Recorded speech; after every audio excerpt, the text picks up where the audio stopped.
السلام علیکم ورحمۃ اللہ وبرکاتہ۔ الحمد للہ وکفا وسلام علی حبیبہ المصطفیٰ، اما بعد فاعوذ باللہ من الشیطان الرجیم، بسم اللہ الرحمن الرحیم۔ قل بفضل اللہ وبرحمتہ فبذلک فلیفرحوا، صدق اللہ مولانا العظیم۔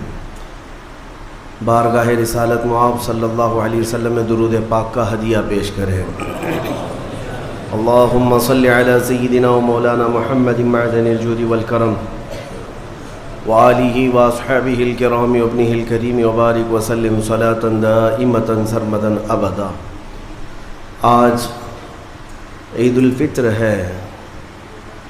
اللہ تبارک و تعالیٰ کی طرف سے بندوں کے لیے آج انعام کا دن ہے۔ رمضان المبارک میں جس قدر عبادتیں، ریاضتیں، ذکر، تلاوت، تسبیح، تراویح آپ نے ادا کیے ہیں، ان سب کی اجرت کا آج دن ہے۔ اللہ رب العزت کی طرف سے آج بے پناہ بخشش، رحمت اور خزانہ برکت تقسیم کیے جاتے ہیں۔ عید کا تصور اسلام میں کیا ہے؟ خوشیاں منانا۔ اور اللہ تعالیٰ قرآن میں فرماتا ہے، محبوب آپ فرما دیں جب تمہارے پاس اللہ کا فضل اور اس کی رحمت آئے تو خوشیاں مناؤ۔ اللہ کا فضل اور اس کی رحمت آئے تو خوشیاں مناؤ۔ قل بفضل اللہ وبرحمتہ فبذلک فلیفرحوا۔ اب جب اللہ کا فضل ہوگا اور جب اس کی رحمت ہوگی ہم خوشیاں منائیں گے۔ اور خوش ہونے کا انداز اور طریقہ کیا ہونا چاہیے؟ وہ سنت نبوی سے ہمیں حاصل کرنا چاہیے۔ خوشیاں منانے کا مطلب یہ نہیں ہے کہ ہم دنیا جیسے خوشیاں مناتی ہے اسی انداز میں منانے لگ جائیں۔ اسلام ہر چیز میں خط امتیاز رکھتا ہے۔ تمہاری عبادتوں کا طریقہ الگ ہے، تمہارے رب کو پکارنے کا طریقہ الگ ہے، رب تعالیٰ کے حضور سر بسجود ہونے کا طریقہ الگ ہے۔ رب تبارک و تعالیٰ نے تمہیں ممتاز پیدا کیا ہے، ظاہر سی بات ہے تمہاری خوشیاں بھی ممتاز ہونی چاہیے۔ پوری کائنات میں لوگ اگر خوشیوں میں ڈوب کر شراب نوشی کرتے ہیں تو یہ خوشیاں نہیں ہیں۔ اگر آج کی رات یا آج کا دن لوگ یہ سمجھتے ہیں کہ خوشیوں کا مطلب ہے کہ خوب انٹرٹینمنٹ کیا جائے، نفس جو چاہتا ہے وہ سب کر لیا جائے، تو اسلام اسے خوشیاں نہیں کہتا۔ میرے عزیزو، میں یقین کے ساتھ کہتا ہوں کہ اسلام میں جو بھی عید آئی ہے، جو بھی عید ہے، آپ اس کا تجزیہ کر کے دیکھیں۔ آپ کو کھلے میدانوں میں سڑکوں پر چھوڑ نہیں دیا جاتا کہ دن بھر جو کرنا ہے کرو، نہیں، بلکہ خوشیاں منانے کا طریقہ یہ بتایا گیا ہے کہ سب سے پہلے اٹھنے کے بعد وضو، غسل، عطر، خوشبو کے ساتھ پہلے بارگاہ رب العزت میں آؤ اور سجدہ کرو۔ یہ خوشیاں منانے کا سب سے پہلا طریقہ یہ ہے کہ مسلمان جب سب سے زیادہ خوش ہوتا ہے تو سجدہ کرتا ہے۔ تو سجدہ کرنے کے لیے آج عیدگاہوں میں، مسجدوں میں جو لوگوں کی آج قطاریں ہیں، صفیں لگی ہیں، میرے عزیزو، یہ اسلام کا خوشی منانے کا طریقہ ہے۔ یہ نہیں کہ لوگوں کے درمیان کچرا بن کر کے، لوگوں کو ایذا دے کر کے خوشیاں منائی جائے، اسلام اس کا قائل نہیں ہے۔ بہرحال سب سے بڑی خوشی ہمارے لیے کون سی ہے؟ اللہ نے فرمایا قرآن میں، اے محبوب آپ فرما دیں جب اللہ کا فضل آئے اور اس کی رحمت تو خوشیاں مناؤ۔ تو اللہ کا فضل اور اس کی رحمت کیا ہے؟ اللہ کا فضل اور اس کی رحمت کیا ہے؟ بہت ساری چیزیں ہیں۔ رمضان یہ اللہ کا فضل ہی تو تھا، تمہیں کھلا پلا رہا ہے یہ اللہ کی رحمت ہی تو تھی، تمہیں صحت اور تندرستی دیا یہ اس کی رحمت ہی تھی۔ تو یہ فضل اور یہ رحمت ہے، لیکن سب سے بڑی رحمت جب تمہارے پاس آئے تو خوشیاں مناؤ۔ قرآن کہتا ہے سب سے بڑی رحمت کیا ہے؟ وَمَا أَرْسَلْنَاكَ إِلَّا رَحْمَةً لِّلْعَالَمِينَ۔ محبوب ہم نے آپ کو سارے جہانوں کی رحمت بنا کر بھیجا ہے۔ پتہ یہ چلا کہ کائنات کی سب سے بڑی رحمت مصطفیٰ کریم کی ذات پاک ہے، اور جب وہ آئیں تو سب سے بڑی خوشی کا دن ہوتا ہے۔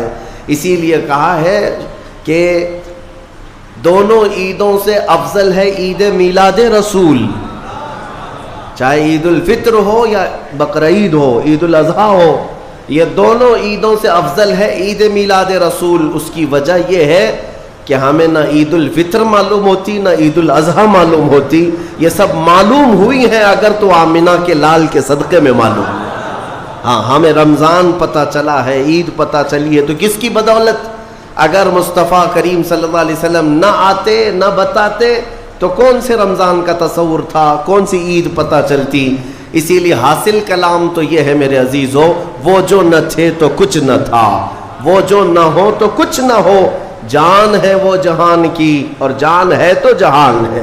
آج عید اگر منانا بھی ہے تو میں یہ ضرور کہوں گا کہ آج عید پڑھنے کے بعد، نماز پڑھنے کے بعد سب سے پہلا کام جو آپ کرتے ہیں وہ کیا ہے؟ سب سے پہلا کام آپ یہ کرتے ہیں اپنے ماں باپ، اپنے رشتہ داروں سے ملاقات، اور گھر جلدی بھاگ کر کے جاتے ہیں کہ اپنے بڑوں سے ملاقات کرنا ہے۔ آج مصافحہ معانقہ کا دن ہے، آپ کو اپنے ماں باپ جس قدر یاد رہتے ہیں میرے عزیزو، اس رسول کو آج ہرگز فراموش نہ کرو جو اپنی رات کی تنہائیوں میں تمہیں امتی امتی کہہ کر یاد کیا کرتے تھے۔ آج ان کا دن ہے، آج اس رسول پاک کا دن ہے۔ سورج کے ڈوبنے سے پہلے پہلے تک کثرت سے میرے آقا کی بارگاہ میں بیٹھ کر درود بھیجو اور عرض کرو کہ آقا آج میری خوشی کا دن ہے، میں اپنے ماں، اپنے باپ، اپنے بھائی، اپنے بہن، سب سے زیادہ اگر دنیا میں کسی سے پیار کرتا ہوں تو وہ آپ کی ذات مبارکہ ہے۔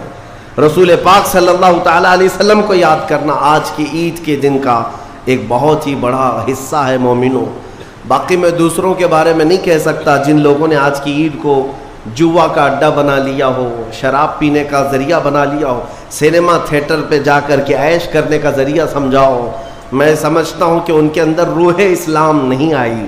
اگر اسلام کی روح ہوتی، اگر ایمان ان کے قلب میں بشاشت پیدا کر چکا ہوتا تو ہرگز وہ ایسی جگہ قدم بھی نہیں رکھتے۔ اے میرے عزیزو، آج مصطفیٰ کریم صلی اللہ علیہ وسلم کے سچے غلام بن کر کے دکھانے کا بھی دن ہے۔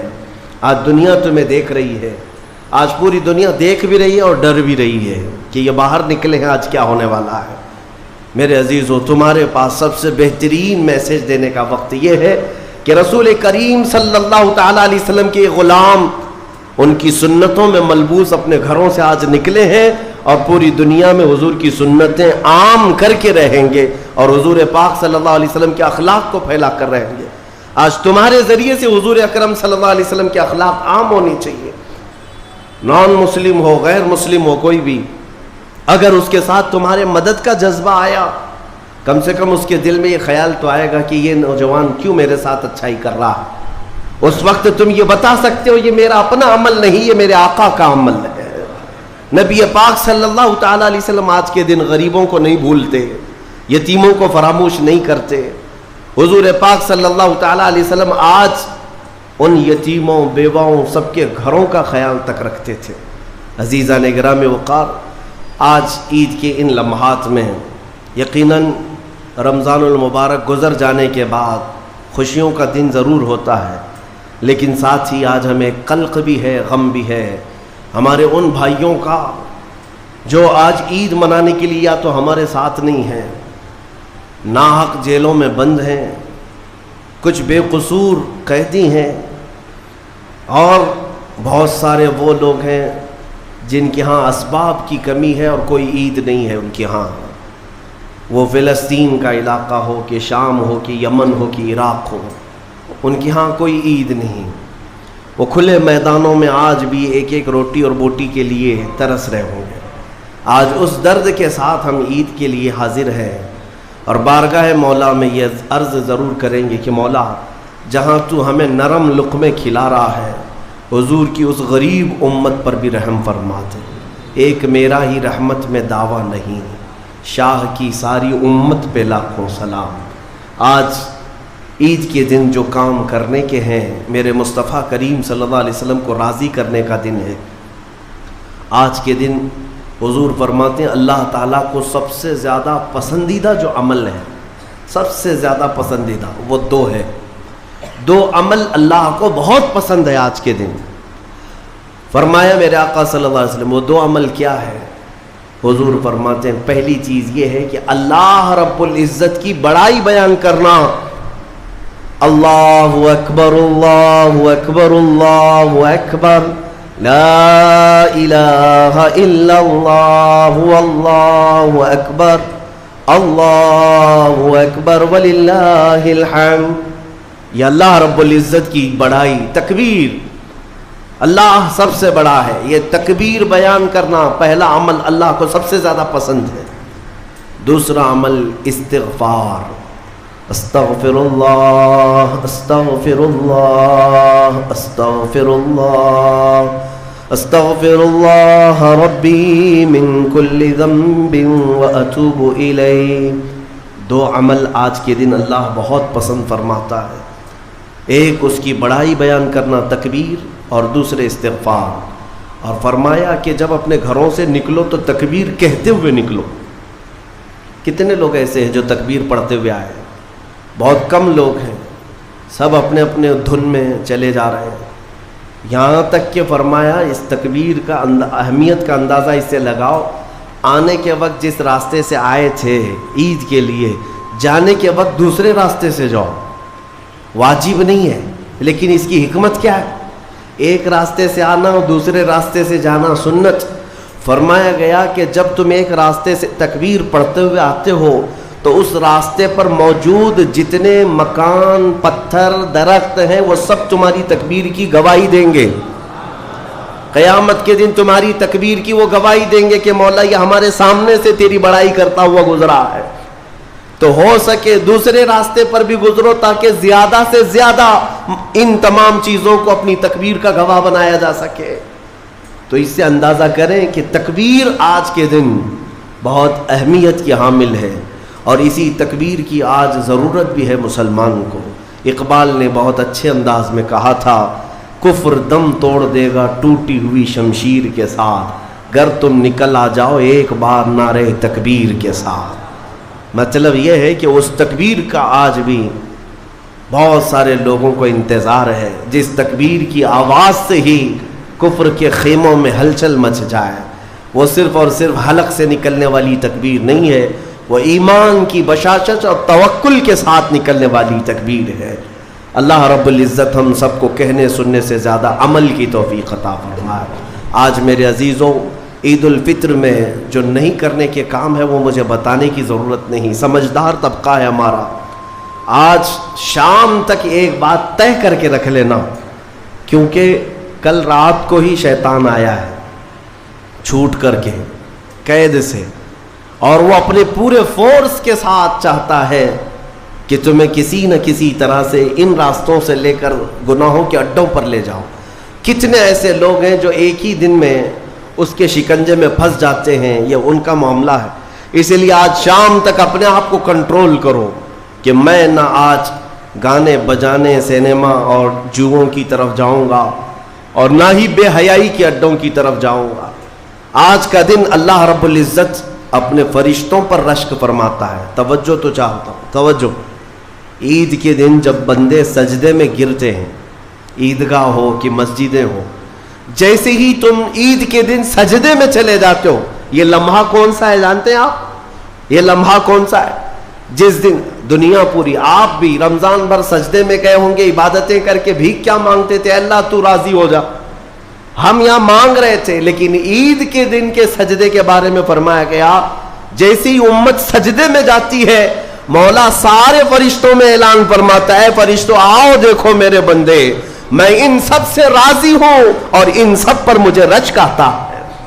آج دنیا خوشیوں میں ڈوب کر کے عیاشی کرنا چاہتی ہے، لیکن میرے یہ بندے ہیں جو دنیا کو ترک کر کے میری بارگاہ میں سجدہ ریز ہیں. آج مولا رب العزت رشک فرماتا ہے فرشتوں پر.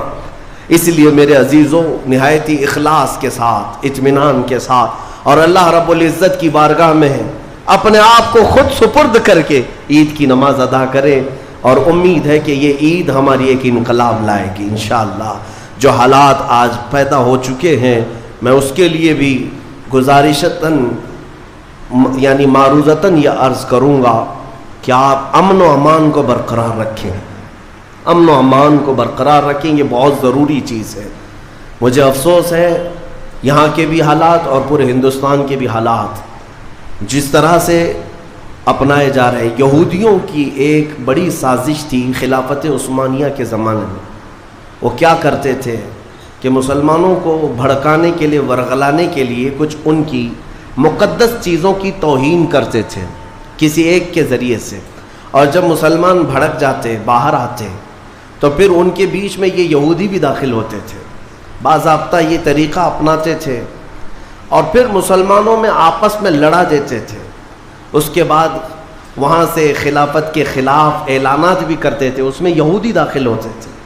تو اس طرح بھیڑ جمع کر کے باہر ورغلانا، لوگوں کو اکسانا، یہ ان کا کام تھا تاکہ زیادہ سے زیادہ مسلمانوں کا نقصان ہو سکے۔ اسی لیے میں چاہتا ہوں کہ اپنے غم و غصے کا اظہار صرف بھیڑ سے نہیں ہوتا، جس میں اعلیٰ حضرت فاضل بریلوی رضی اللہ تعالیٰ عنہ نے بھی ارشاد فرمایا کہ مسلمانوں کو اس طرح سے کھلے طور پر کسی چیز پر جمع کر لینا جس سے خطرات لاحق ہوں ناجائز ہے۔ آپ ان چیزوں کا بہت خیال رکھیں کہ دشمن طاقتیں آج یہی چاہتی ہیں کہ تمہیں اکسا کر، ورغلا کر تمہارا زیادہ سے زیادہ نقصان کر سکیں۔ پچھلے 2 سال کا عرصہ گزر گیا، بنگلور میں بھی ایک حادثہ ہوا تھا، وائلنس ہوا تھا، غالباً رمضان کے موقع پر ہی 125 کے قریب نوجوان 2 سال سے ابھی تک جیلوں میں بند ہیں، کچھ چھوٹ گئے، کچھ ابھی تک باقی، اس میں کئی سافٹ ویئر انجینئر ہیں اندر بیٹھے ہوئے ہیں۔ تو یہ سب حالات دل کو دہلا دیتے ہیں۔ آپ امن و امان کو برقرار رکھیں، اور جب تک اپنے بڑوں اور بزرگوں کی طرف سے کوئی بات نہ آئے، آپ کوئی بھی چیز اپنے ہاتھ میں نہ لیں، اور اللہ کریم ہم سب کو ماحول میں امن و امان برقرار رکھنے کی توفیق عطا فرمائے، اور ظالموں کے شر سے مولا ہماری حفاظت فرمائے۔ جس طرح برے منصوبے تمہارے متعلق بنائے جا رہے ہیں، کریم خدا کی بارگاہ میں دعا ہے کہ مولا ان تمام منصوبوں کو تو خاک میں ملا دے، تیرے حبیب پاک صلی اللہ علیہ وسلم کی اس بھولی بھالی امت کو صحیح قیادت عطا فرما دے۔ رب العالمین، آج کے عید کے دن جب تو سب کو نواز رہا ہے تو اس غریب امت کو مولا تو رحم و کرم سے نواز دے، تیرے حبیب پاک صلی اللہ تعالیٰ علیہ وسلم کا سچا عشق اس پوری امت کو عطا فرما دے۔ وصلی اللہ تعالیٰ علی خیر خلق محمد وآلہ واصحابہ اجمعین، وآخر دعوانا الحمد للہ رب العالمین۔ کھڑے ہو